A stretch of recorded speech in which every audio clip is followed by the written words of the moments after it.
Y voy a proyectar, si ustedes me permiten. Se observa, ¿verdad? Sí se ve, doctora. Muchas gracias. Entonces, admitiré, voy a dar unos minutos más y luego ya no admito tampoco a nadie, pero siguen entrando. Bueno, mire, en realidad la pediatría en la parte semiológica respiratoria tiene algunos parecidos con lo que es la semiología respiratoria del adulto, pero hay algunas cosas que son de vital importancia reconocerlas. ¿Listo? Tiene muchas cosas parecidas, pero también grandes diferencias. Entonces, ¿nosotros qué vamos a hacer? Vamos a reconocer primero estas diferencias y vamos a ver de qué forma lo podemos aplicar. Con esto, con esta clase, ¿a dónde queremos llegar? O sea, ¿qué debemos saber? ¿A dónde apunta esta clase? Esta clase es de semiología torácica, pulmonar, respiratoria, como la quieran llamar. Entonces, recuerden que la patología prevalente es respiratoria en nuestro medio, que hay mucho paciente respiratorio, de todo lo que vemos, será pues ahorita un 99% que es respiratorio en todos los consultorios pediátricos. Eso es lo que está pasando. Entonces, la parte pediátrica tiene su connotación, tiene su importancia. Yo decía, ¿dónde queremos llegar? ¿A dónde apuntamos? Probablemente atender satisfactoriamente a un paciente que tiene un cuadro respiratorio. Empecemos entonces diciendo que el bebé, un pequeñito, es diferente del adulto y en muchos casos observe que para examinar el tórax o para hacer algún procedimiento necesita hasta posicionarse diferente. Entonces puede necesitar por ejemplo, para el hecho de intubarlo o alinear la vía aérea, para intubarlo, mire, puede necesitar una toallita envuelta como un rodete debajo de los hombros. Entonces esto va a hacer que se alinee la vía aérea. ¿Por qué? Porque el paciente desde ya tiene un occipucio prominente. Entonces va a hacer que nos facilite el trabajo haciendo esto. Pero si nosotros comparamos la vía respiratoria del paciente pediátrico y la vía respiratoria del adulto, en el niño hay variantes. Mire, desde lo que mencionaba, que la cabeza es grande, el occipucio es más prominente. En el adulto el occipucio es casi plano. ¿Me dejo entender? Entonces hay niños que tienen el cráneo obviamente con una cosa que se llama plaquicefalia, que tienen el cráneo un poco más plano. Eso también es cierto. Pero estoy hablando yo de la mayoría, de las grandes diferencias. Entonces este cráneo va a ser en el paciente pediátrico con el occipucio prominente. ¿Listo? Otra característica importante va a ser, por ejemplo, el hecho de que el paciente pediátrico tiene la lengua grande. La laringe, lugar de emisión de la voz, va a estar posicionada un poco más hacia arriba. Voy a permanecer en la primer diapositiva, no me estoy moviendo. Entonces, la laringe va a estar localizada a altura de C2, C3.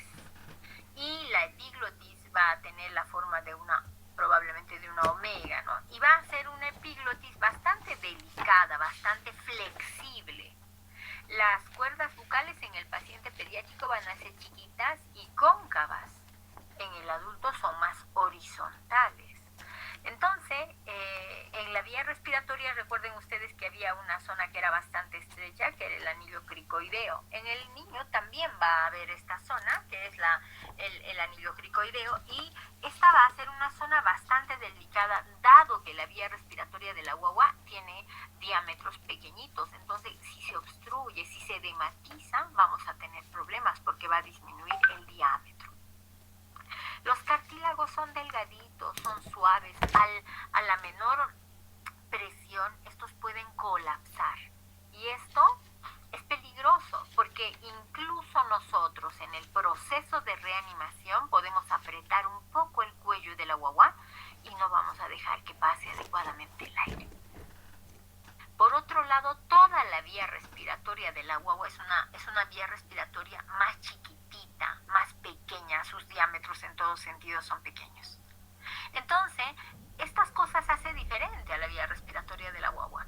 Pero aparte de eso, recuerden, estudiantes, que puede haber anomalías congénitas o anomalías adquiridas por enfermedades, complicaciones, secuelas, qué sé yo. Entonces, esto también puede afectar la vía respiratoria de la guagua y por lo tanto la semiología de la guagua. Estamos viendo qué cosas pueden alterar, qué se diferencian, etcétera, ¿no? Cuando nosotros tenemos un paciente crítico, es decir, cuando tenemos un paciente que queremos intubar, un paciente crítico en la vía respiratoria, ese rato nos tenemos que acordar de todas estas características y valorar rápidamente qué está pasando con el paciente. Hay determinados cuadros, determinadas patologías que ya hacen diferente a la vía respiratoria en el niño. Por ejemplo, lo que hablábamos en la práctica en la mañana, el síndrome Down. El síndrome Down de por sí ya es un cuadro en el que la lengua del paciente es una lengua grande, la boca parece chiquitita, la mandíbula parece con micrognatia y este paciente tiene tendencia a hacer un laringoespasmo, o sea, rápido podría hacer un laringoespasmo y ahí no entra nadie y hay que hacer traqueostomía. Aparte que en la movilización de la vía aérea, maniobrar y todo, podemos desarticular lo que es la articulación atloido-axoidea y entonces el paciente puede morir súbitamente de un paro. El síndrome de Down, por lo tanto, tiene características particulares en la vía respiratoria. El síndrome de Robin. El Pierre-Robin es una patología en la que la lengua también impresiona como si fuera grande, pero la boca chiquita. Entonces, como que hay una micrognatia. Y se dice que hay alteraciones mandibulares. El síndrome de Turner, como hablamos en la mañana, mencionamos con los estudiantes de la práctica, que el cuello es corto en el paciente Turner. Eso le hace dificultosa la intubación y tiene características propias de su vía respiratoria. Cuando el paciente tiene algún tumor en la vía respiratoria, cuando tiene, por ejemplo, un higroma quístico, ¿no? O cuando tiene un hemangioma. Ustedes siempre han visto hemangiomas en piel, pero los hemangiomas también pueden ubicarse en lo que es la vía respiratoria. Entonces empiezan a crecer y obstruyen. Cuando hay infecciones, en la mañana hablábamos igual de algunos cuadros infecciosos de la vía respiratoria y decíamos que podría ser cualquiera, ¿no? de una etiología determinada, pero puede aparecer, por ejemplo, una epiglotitis, ¿no? Que afecta seriamente a la epiglotis y a las cuerdas vocales, ¿no? O el croup. En el croup, por ejemplo, que ahora hay bastante croup, con un pseudo croup, como quieran llamarlo, pero en la laringe está afectada y la vía respiratoria tiene un proceso de inflamación, ¿no? Hay un proceso inflamatorio en la vía aérea, entonces esta se edematiza y reduce su diámetro interno y por lo tanto el paciente hace ese estridor que en la mañana estábamos diferenciando entre lo que era un estridor y otros cuadros, ¿no? Entonces, también es importante recordar que a veces el paciente necesita maniobrar sobre la columna cervical para tener una buena posibilidad de acceso y mirada a la vía respiratoria en el niño. Hay cuadros de obstrucción, sencillamente, ¿no? Que pueden también afectar. Por ejemplo, cuando uno trata de maniobrar mucho, el momento de ingresar a la vía respiratoria puede despertar un edema, ¿no? Un edema angioneurótico, una respuesta incluso vagal, ¿no? Entonces hay que tener cuidado.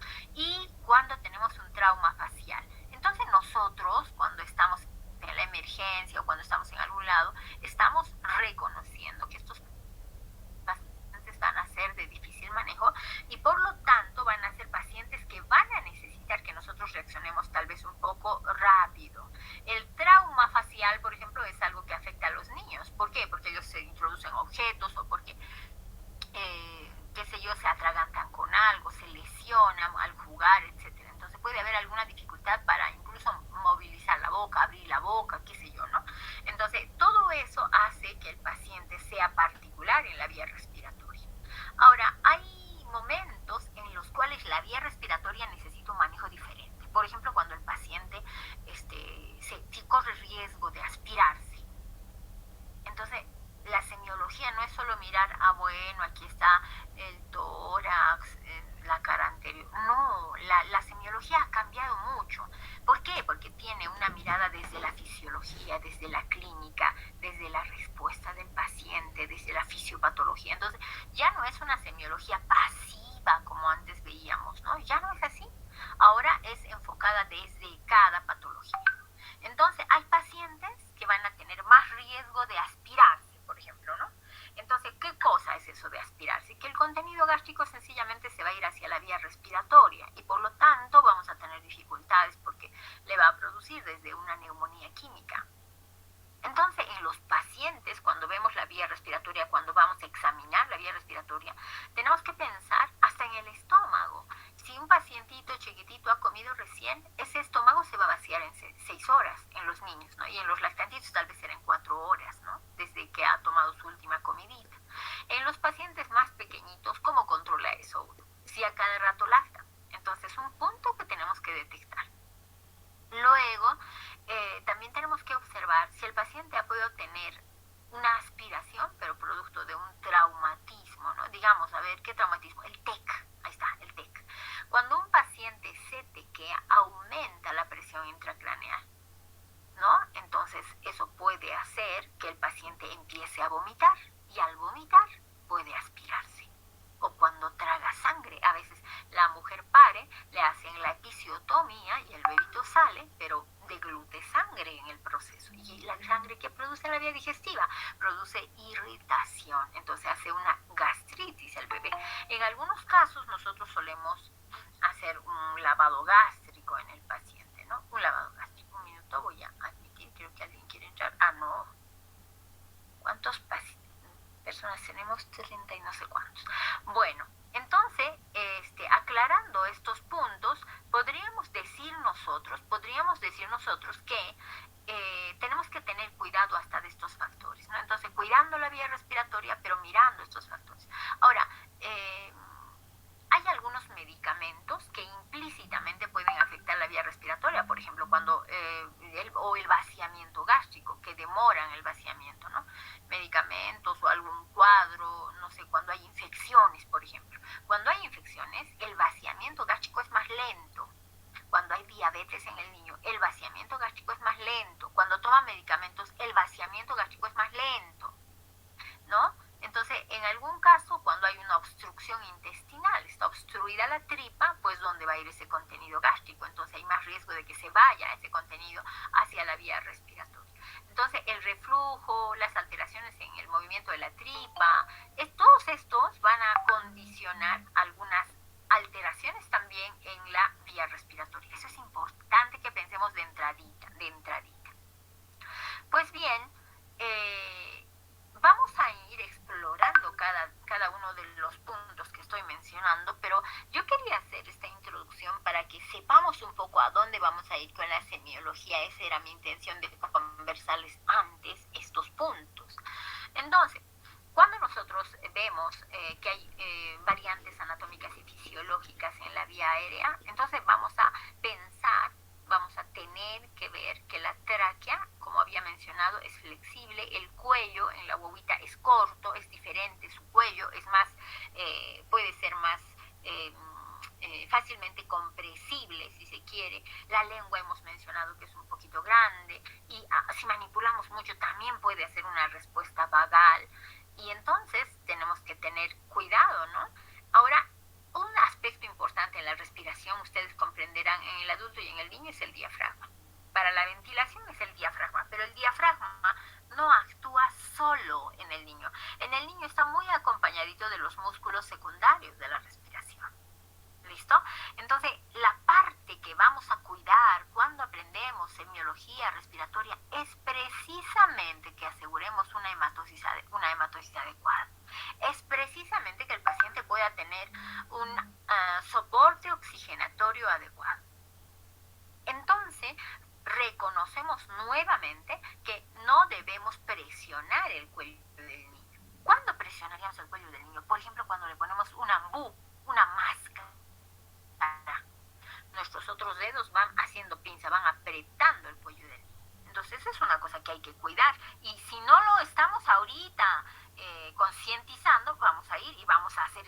justo lo que se ha aclarado vamos a ir haciendo. El paciente va a ir mal. Ahora, ustedes se habrán dado cuenta en la semiología, cuando uno revisa semiología, había un signo que era el signo de Selig. Este signo de Selig, no signo, más bien maniobra de Selig, esta maniobra de Selig era más bien apretando el cuello, lo contrario que estamos diciendo, pero apretando, haciendo una presión chiquitita sobre el cricoides.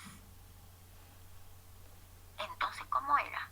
Que el momento justo de acudir al niño cuando se le tiene que intubar, se podía presionar suavemente la parte anterior del cuello, donde está el cartílago cricoides, para que el esófago se cierre y por lo tanto el tubo endotraqueal pase hacia la vía respiratoria.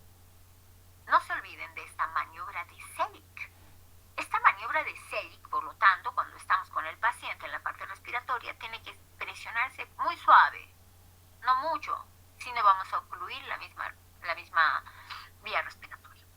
Otra cosa que tiene que ver con la vía respiratoria, queridos estudiantes, es colocar una sonda nasogástrica. El estudiante de medicina debe tener idea de cómo se coloca una sonda nasogástrica. ¿Por qué? Porque muchas veces por colocar una sonda nasogástrica podemos despertar una bradicardia en el paciente o una estimulación vagal. ¿Cómo se coloca entonces una sonda nasogástrica? Eso les va a quedar como tarea, porque en algún momento van a ir al hospital y la enfermera viene y dice, doctor, ¿sabe? No puedo colocar. ¿Y quién va a resolver? Llame a otra enfermera o llame a otro médico. No, usted tiene que decir, a ver, yo lo intento. Y tiene que hacerlo con más posibilidad de éxito que ella. ¿Listo? Entonces tenemos que saber cómo colocar una sonda nasogástrica. ¿Pero para qué nos importa si estamos haciendo respiratorio? Porque la sonda nasogástrica va a descomprimir el estómago. Nosotros cuando tenemos un paciente distendido, con la panza grande distendida, debemos pensar que si la panza está distendida, el diafragma no baja y por lo tanto no permite que los pulmones se insuflen. Entonces, la distensión gástrica puede impedir el movimiento diafragmático del paciente. Eso hay que recordar porque eso es sumamente importante. ¿Listo? Muy bien. Entonces, minutito, por favor. Minutito, por favor.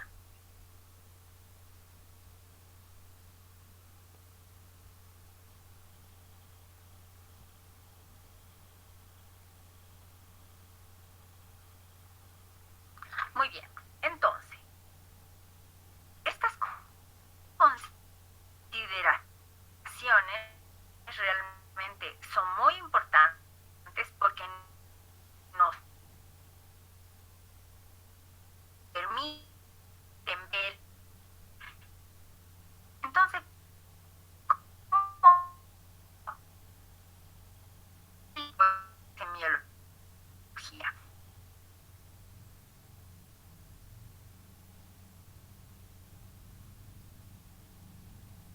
Había comentado que hay diferencias entre el niño y el adulto. Miren, del pulmoncito de la guagua, un 6% es tejido, el 4% restante es aire. Entonces, la mayor parte del volumen es aire.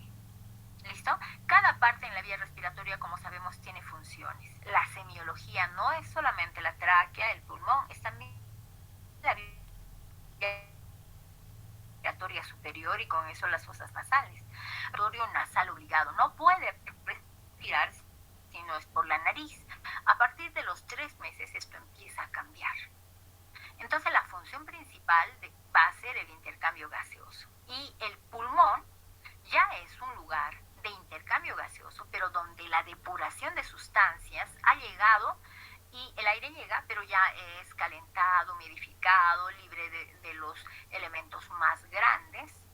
Y por lo tanto, vamos a considerar al pulmón también que participa en una serie de procesos, endocrinos incluso, que tiene que ver con el metabolismo de sustancias vasoactivas.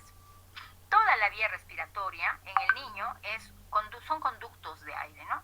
Pero estos conductos de aire tienen una serie de ramificaciones bronquiales y van aumentando en longitud y tamaño.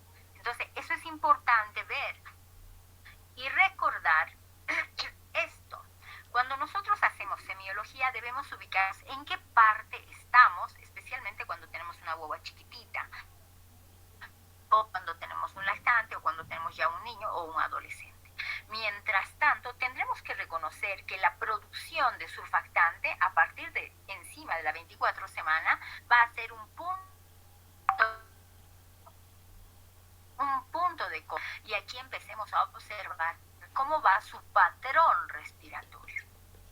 Si es regular, si tiene buen ritmo, qué sé yo, ¿no? Pero su patrón respiratorio. Hasta esta etapa, el niño ha sufrido por lo que ya conocemos. Entonces, en la embriogénesis, en la etapa pseudoglandular, canalicular y en la sacular. En la sacular aparece, por lo tanto, el surfactante y a partir de aquí en adelante el niño va a tener la capacidad de respirar, porque si no, antes es casi incompatible con la vida, aunque ahora los bebés sobreviven desde mucho antes porque se les administra esta sustancia surfactante. Entonces, la clínica un poco nos va a mostrar todas estas características del guaguita. Observen algo para la clínica en este cuadrito. En la etapa ya sacular vamos a ver que hay un refinamiento del acino, está ya bien moldeado, hay un desarrollo del sistema del surfactante y por lo tanto la guagua va a tener algunas enfermedades que podríamos observar bajo la semiología, como la enfermedad de membrana hialina, la taquipnea transitoria y la enfermedad pulmonar. A ver, un rato, ¿alguien quiere entrar? No, ¿y por qué suena? No sé.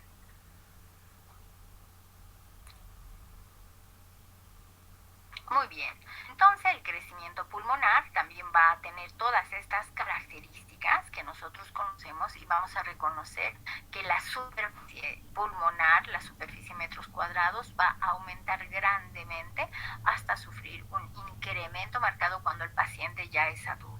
El peso pulmonar igual, recordarán por anatomía pero en la guagua a término también hay un peso pulmonar determinado. El diámetro de los alvéolos crece grandemente y las ramas, ¿se acuerdan ustedes que teníamos siempre presente que teníamos 23, 24 ramificaciones? Pues bien, estas están cuando la guagua es adulta, cuando es la guagua recién nacida, pero después van a aumentar en diámetro, en longitud. Nos referimos a esto que es esta arborización, si se quiere, de la vía respiratoria. Pues bien, en la vía aérea de la guaguita vamos a encontrar que existen diferencias, como habíamos dicho, y existen estas ramificaciones que en el adulto van a completar 23 más menos 5 ramificaciones. Los bronquios principales también van a aumentar grandemente y desde la generación 20 a 23 van a formarse ya. Esta parte ya es lo que ustedes conocen, el espacio para lo que es la hematosis propiamente, ¿no? Y reconocer que los poros de Kohn y los canales de Lambert que están en el pulmón del niño, en el del adulto, en el niño no están. Entonces no hay poros de Kohn y no hay canales de Lambert, entonces los alvéolos son como unas bolsitas cerradas y por lo tanto si se llenan de moco tienen más posibilidad de atelectasiarse. Entonces estos canales interlobulillares, cuando se obstruyen los alvéolos, cuando se colapsan los alvéolos y cuando estos canales que comunican un lobulillo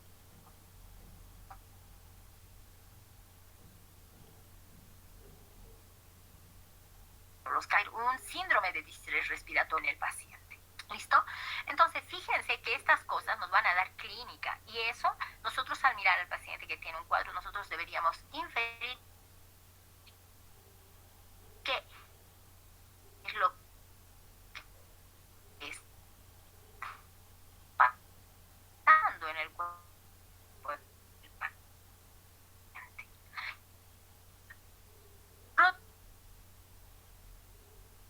Habiéndose permeable, es decir, bajo higiene nasal.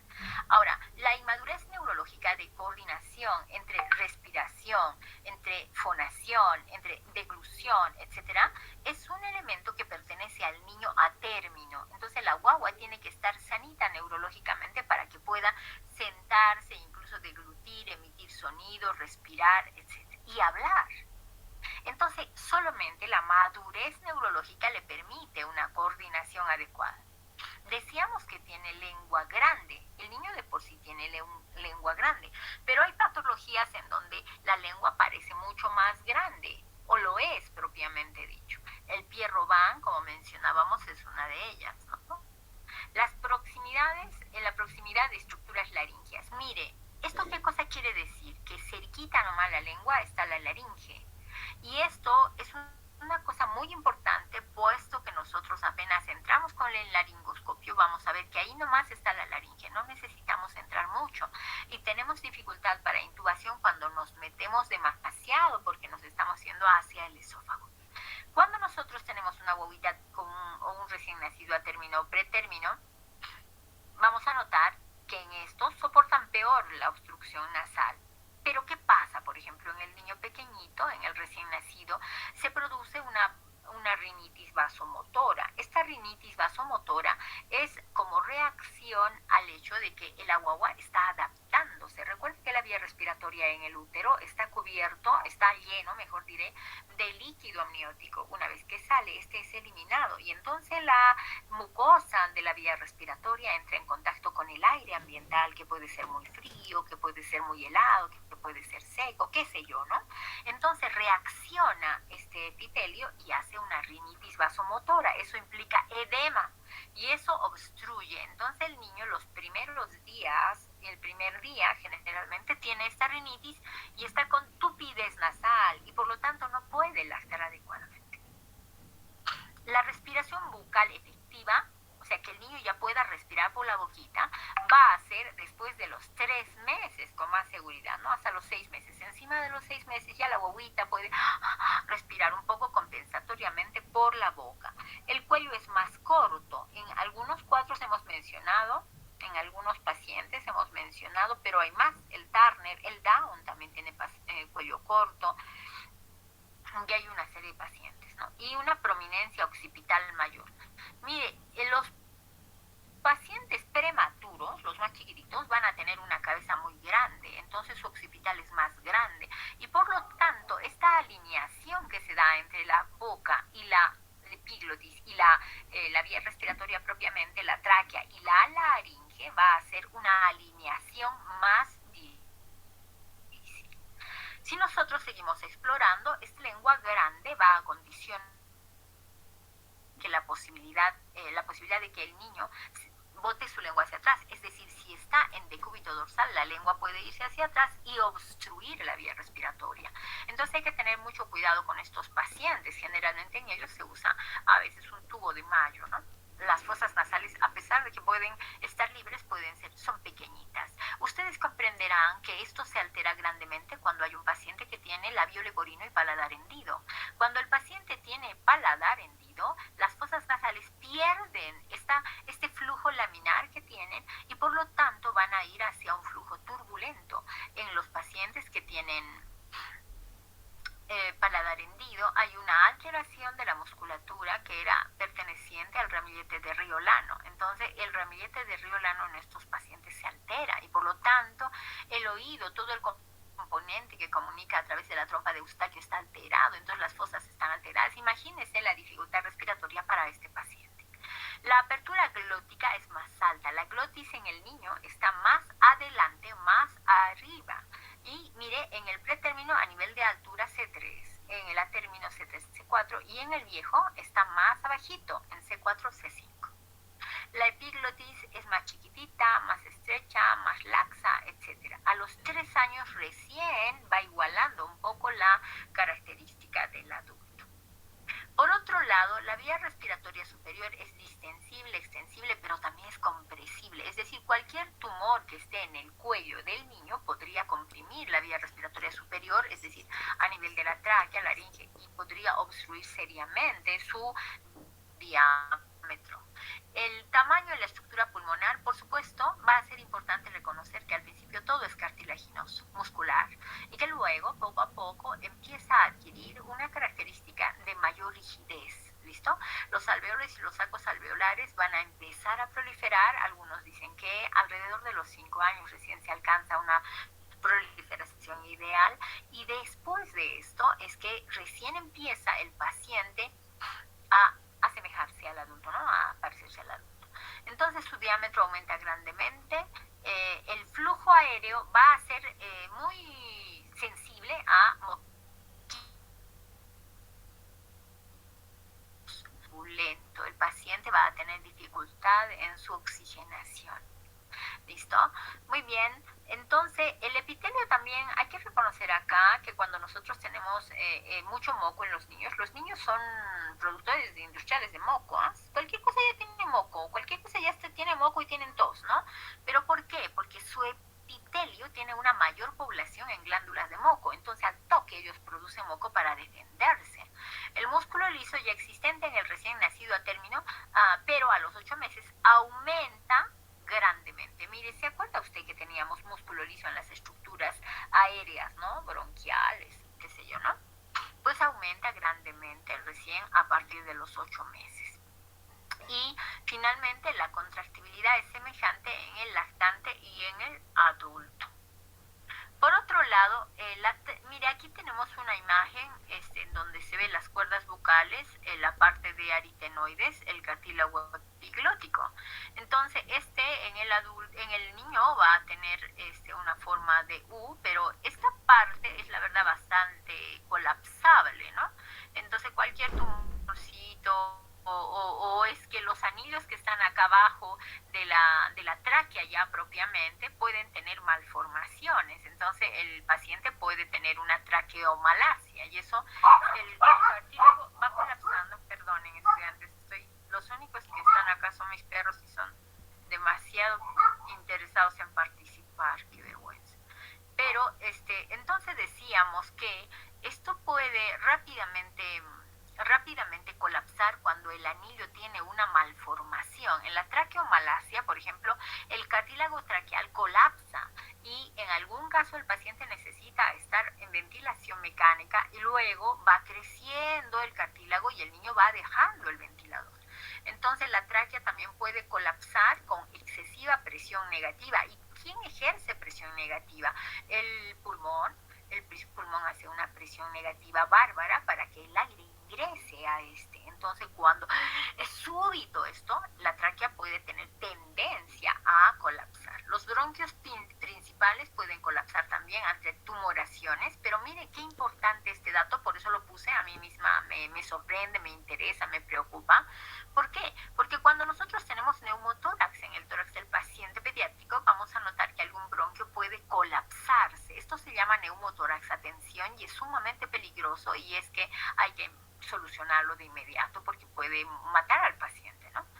Después, los bronquiolos no tienen cartílago. Los bronquiolos son estructuras más chiquititas, no tienen cartílagos. El epitelio sigue siendo cúbico y inicialmente, o sea, más arriba, ¿se acuerdan que había un epitelio cilíndrico ciliado pseudoestratificado? ¿Se acuerdan que era así? Pero después, poco a poco, esto también disminuye su tamaño y finalmente puede terminar siendo un poco cúbico para transformarse ya a nivel de los alvéolos en un epitelio plano, ¿no es cierto?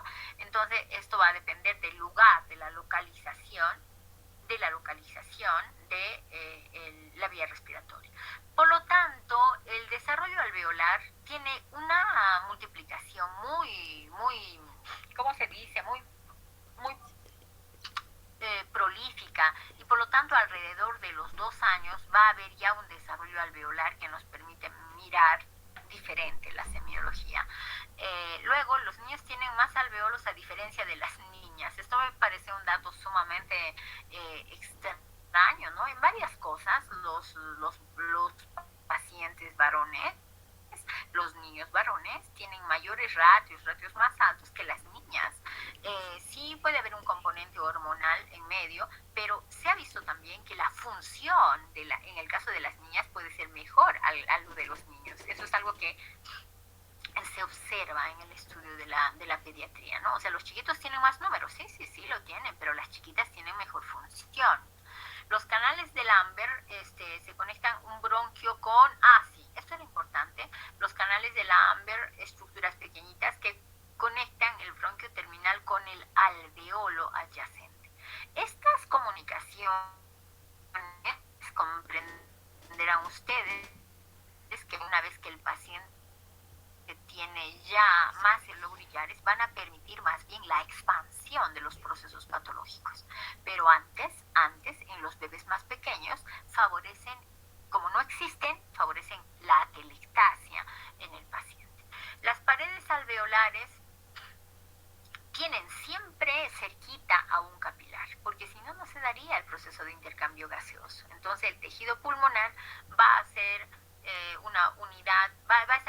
dividido, perdón, por unidades básicas, que son el acino y el lóbulo secundario. Y va a estar alrededor de todo esto, va a haber tejido conectivo. Y es importante reconocer este tejido conectivo, porque en los niños también hay patología del tejido conectivo. Por lo tanto, si hay patología del tejido conectivo, también hay problemas en el pulmón, ¿no es cierto?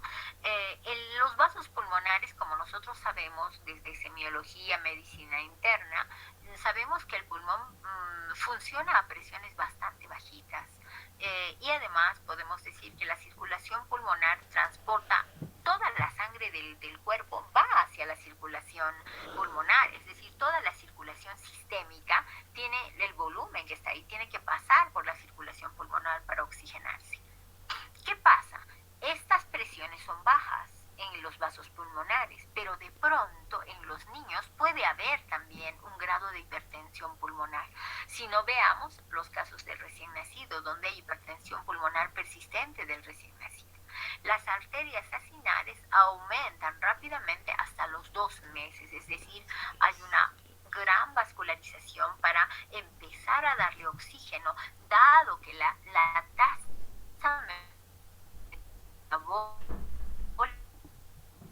para formar vasos que oxigenen adecuadamente desde la parte pulmonar. Ahora, explicando la semiología en la niñez, las arterias pulmonares aumentan hasta los 4 años, ¿no? Hasta los 2 meses, rápido, y luego hasta los 4 años. Hay gente que dice todo el desarrollo pulmonar va a terminar recién en la pubertad, o si no, cuando el paciente tiene 25 años, pero aquí también hay alguna variabilidad.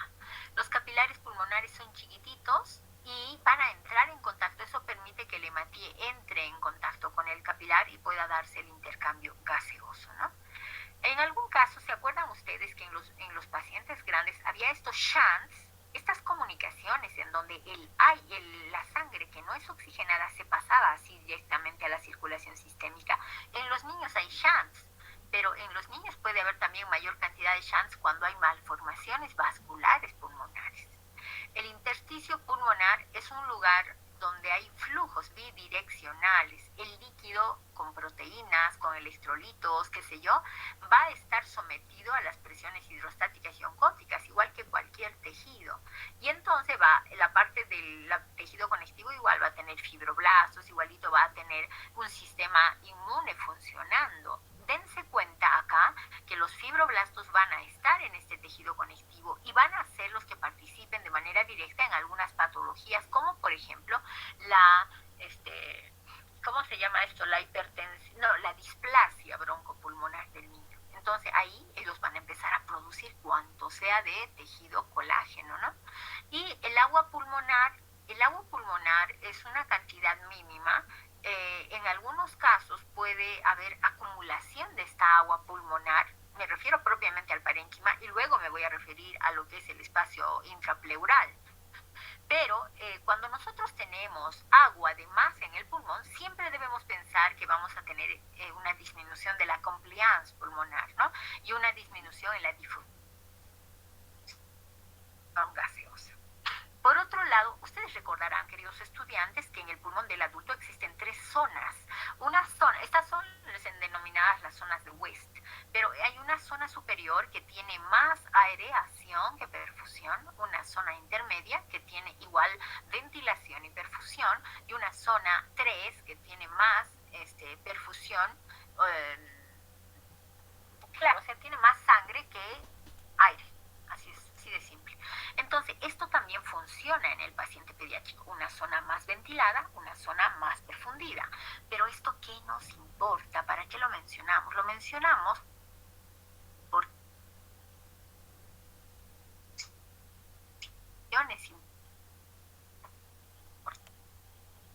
en una estación hay algunas zonas que trabajan también diferente. Entonces, ¿cuándo se ha visto esto bien clarito, bien notorio? ¿Cuándo? Cuando hemos tenido, por ejemplo, pacientes con COVID. Recuerden ustedes con COVID se lo ponía en decúbito en pronovigil. ¿Se acuerdan ustedes de esto, verdad? Entonces, cuando el paciente está en pronovigil, el paciente está de pancita. ¿Y para qué? Para favorecer una mejor perfusión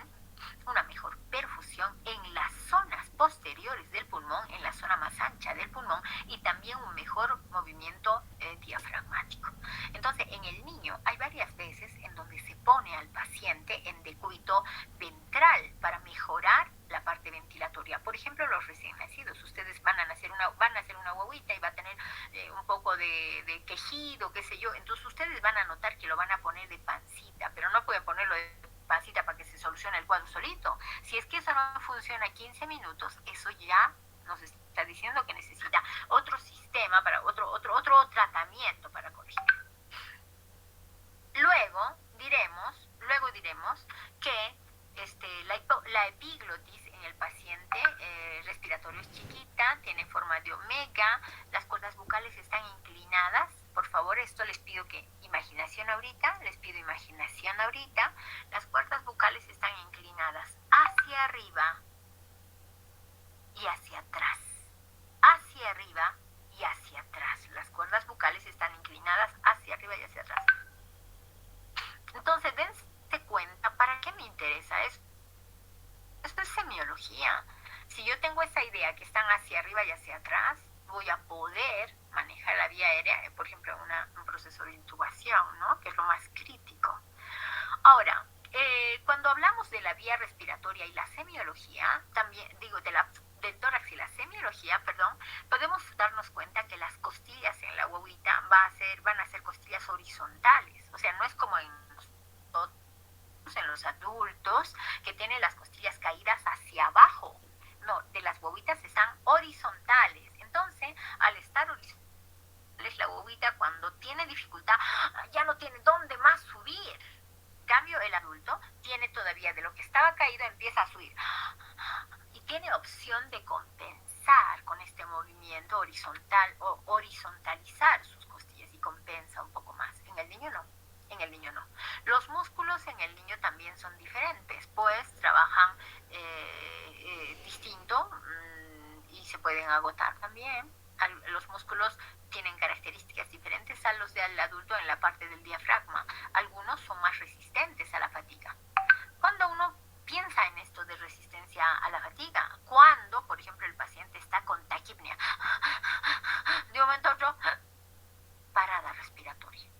Entonces, cuando veamos un niño que está con este patrón respiratorio irregular, respiración superficial, o con una taquipnea, o con una polipnea, ese niño nos está diciendo, ahorita me paro, ahorita hago paro respiratorio. Entonces, estos músculos, ¿a qué se explica? ¿Cómo se explica eso en la parte del paciente pediátrico? Sencillamente porque hay algunas fibras musculares que son más resistentes, vamos a ver, más resistentes al agotamiento, a la fatiga, y hay otros que no. El diafragma del niño tiene esa característica, no aguanta mucho la fatiga, ¿listo? Después vamos a notar que la inspiración, como en el adulto, es por diferencia de presiones. El aire entra porque aquí hay más presión afuera porque la presión negativa intrapleural es mayor y succiona el aire, y entonces el aire se mete en el pulmón del niño y tiene el pulmón del niño, ¿no? Acá están los músculos que nosotros recordamos en el adulto, y estos músculos van a comprometer lo que es el diafragma, y luego los intercostales y accesorios, y luego los abdominales.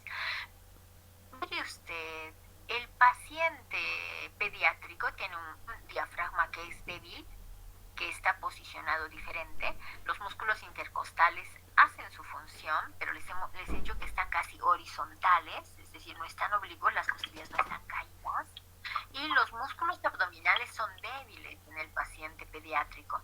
Entonces, acá notamos que el diafragma, que es un músculo importantísimo, va a estar constituido con algunas diferencias en el niño. Difiere porque hay una mayor cantidad, hay tipos de fibras, ¿no? Hay un tipo de fibra 1 y tipo de fibra 2, entonces menor cantidad de fibras de tipo 1 en el niño. Y estas fibras de tipo 1 generan bajo nivel de fuerza, pero son relativamente resistentes a la fatiga. Entonces, pero como son resistentes a la fatiga, pero están en poquita cantidad. En cambio, las de tipo 2 generan alto nivel de fuerza, pero se fatigan con suma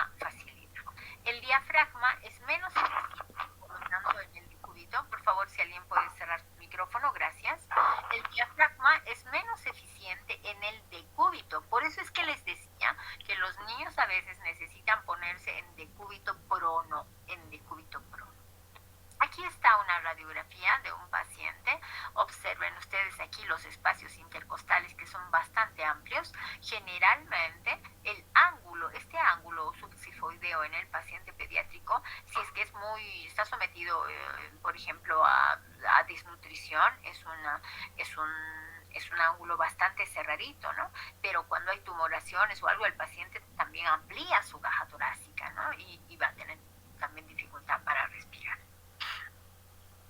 ¿Listo? Ahora, por otro lado, el paciente va a tener, como seguimos detallando, va a tener dificultad en mover su diafragma y necesita en algún caso de coito prono. Debo mencionar que la parte del control del sistema respiratorio en el paciente pediátrico, igual que en el adulto, necesita quimorreceptores centrales, quimorreceptores periféricos. ¿Se acuerdan de esto, verdad? Quimorreceptores centrales, quimorreceptores periféricos, receptores intrapulmonares y mecanorreceptores que le pertenecen propiamente a la pared y al pulmón. Pero dense cuenta de este detalle marcado en violeta. Cuando el paciente pediátrico tiene una patología respiratoria, puede responder diferente a la hipoxia. Lógico es pensar que cuando hay hipoxia, el paciente hiperventile. Hay hipoxia, entonces, para compensar, hiperventila. Pero en el paciente pediátrico puede darse al revés este hecho. Hay hipoxia y él va a hipoventilar. Entonces, eso lo pone en una situación de desventaja. Eso lo pone en una situación de mayor vulnerabilidad, de mayor riesgo. Luego tenemos que el control de la respiración, por supuesto, puede parar el niño la respiración, especialmente las niñas que están en la etapa de la pubertad. A veces vienen y dicen, doctorita, no puedo respirar, a ver, y se quedan sin respirar un minuto. Pero de todas maneras, luego van a tomar aire, ¿no? Entonces este mecanismo escapa a la voluntad, ¿no? O sea, puede controlarse un tanto de tiempo, pero después escapa a la voluntad, ¿no? Muy bien. Hay que reconocer que estos espacios de la parte supraglótica, glótica, infraglótica, que le pertenecen al adulto, también se dan en el paciente pediátrico. Esos espacios están definidos, solo que son más pequeñitos. La epiglotis se podría decir que es un poquitito más grande y más flexible, ¿no? Todo reducido en su luz. El flujo aéreo laminar debe ser laminar, el flujo aéreo, y no turbulento. Cuando hay turbulencia, cuando hay secreción mucosa, ¿no? Y la parte cricoidea va a ser la que sea la más estrechita. Ahora, en la parte de la dinámica propiamente dicha, nosotros sabemos que hay una inspiración y hay una expiración. La parte inspiratoria es una fase activa y generalmente va a durar 1 a 2 segundos, un segundo. Y luego la fase expiratoria es una fase más pasiva, ¿no? Uno toma aire y luego es una fase más pasiva. Eso es importante reconocer porque a partir de este punto, que pertenece un tanto a la fisiología, vamos a ver cómo se programa el ventilador mecánico. Entonces, hay presiones en la vía aérea, no hay que pensar que solamente hay una presión dentro de la vía aérea. Por favor, eso es un error, ¿no? Hay presiones en la pleura, hay presiones en el alveolo, hay gradientes que le pertenecen afuera, es decir, a la parte torácica, a la parte que se conocen como transtorácica, transpulmonar y transrespiratoria. Es decir, todo está ejerciendo una presión sobre la vía respiratoria. El intercambio de gases nos permite reconocer, porque esto ya lo sabemos, todos lo sabemos, que dependiendo de la localización va a variar la concentración de oxígeno CO2, de tal forma que en el aire mucho oxígeno, poco CO2, pero hay CO2, y luego en el alveolo mucho oxígeno y poco CO2, en la arteria mucho oxígeno y vamos aumentando CO2, y en el intersticio el oxígeno ya ha disminuido y empieza a ir hacia la reversa, ¿no? O sea, 45, empieza a predominar la parte CO2. Luego, aquí quería mostrarles un flujo laminar ordenadito, muy bonito, sin mocos. Y aquí quería mostrarles un flujo turbulento. Y aquí quería mostrarles un flujo transicional, que es prácticamente un flujo que pasa a través de las zonas de división, es decir, en las zonas de bifurcación de la vía aérea se produce este tipo de flujos. Y luego en en el paciente pediátrico podemos tener esto que conocemos que son todos los volúmenes y las capacidades pulmonares. Igual en el bebé, esto pertenece a un adulto, pero en el bebé igual tenemos, lo he traído porque como que aquí esta fibrita está un poco más clara, ¿no? El volumen tidal, el volumen respiratorio, de reserva inspiratoria, la capacidad vital, qué sé yo, ¿no? Entonces, todos estos volúmenes y capacidades también se mantienen en el paciente pediátrico. Ahora, en algunos pacientes como los neonatos, pues vamos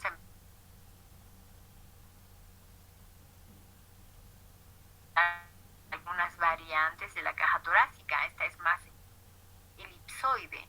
En cambio, el paciente neonato tiene un tórax, en el paciente neonato,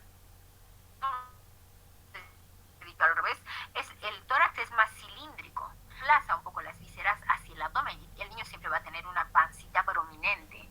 Entonces, después, conforme va creciendo, las costillas van ampliando, no tan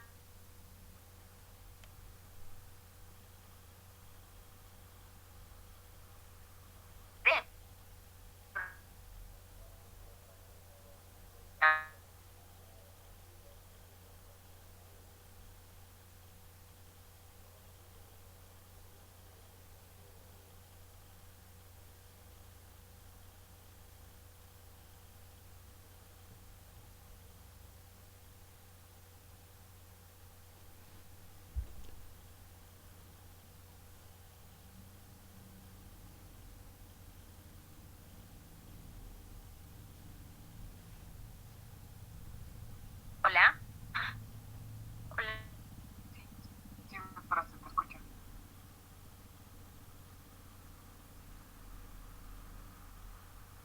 Está entrecortado. Doctora, no se le escucha. Se ha cortado, creo. Sí, un rato, doctora. Sí, se salió un rato. Un rato. Entrecortado. Oye, por favor, interrúmpame pues cuando me escuchan entrecortado, porque están sufriendo así en silencio. No, sí, doctora, recién sucedió. Sí. Ya, disculpen. Bueno, hasta ahí. Entonces vamos a compartir esta parte ahora para ver ya las cosas un poco más concretas. Ay, no. Un poco más concretas y darnos cuenta de lo que es la otra parte de la exposición. A ver. Entonces, hasta allí hemos visto algunas características propias de la semiología. Ahora miremos esto, que como que es más digerible, más grande, ¿no? Más grande. Mire, cuando nosotros hablamos de semiología pediátrica, casi ya estamos terminando, tomaré el otro tiempo. Igualito aquí se tiene que hacer una historia clínica, se tiene que hacer una buena diferenciación entre lo que es un síntoma y un signo, y se tiene que pasar a hacer una buena exploración física.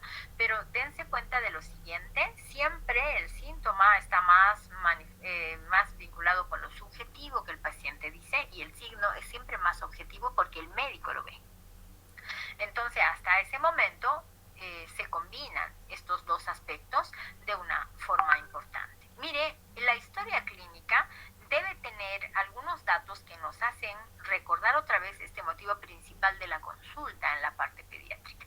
Y ahí vamos a ver historia de la enfermedad. O sea, acá vamos a ver el síntoma principal, la edad de comienzo, la duración, situación, estacionalidad, tratamientos y respuesta a tratamientos recibidos. Cuando nosotros enfocamos esta parte y aplicamos la semiología respiratoria, hay síntomas y signos que son cardinales. Por ejemplo, la tos, por ejemplo, la rinorrea, el estridor, la disnea, la cianosis. Esos son signos, síntomas importantes, la sensación febril. Son signos y síntomas importantes que aparecen en la edad pediátrica. Ahora, edad de comienzo de los síntomas. Eso va a ser un hecho que tenemos que averiguar mucho, puesto que hay patología crónica y patología aguda. Luego tenemos cuánto dura este signo-síntoma, la frecuencia y la gravedad. Eso lo determinará un poco el médico. La situación basal intercrisis. Por ejemplo, cuando tenemos un paciente que puede tener tener crisis asmática, ¿no? ¿Cuántos periodos, cuántos episodios está haciendo al año?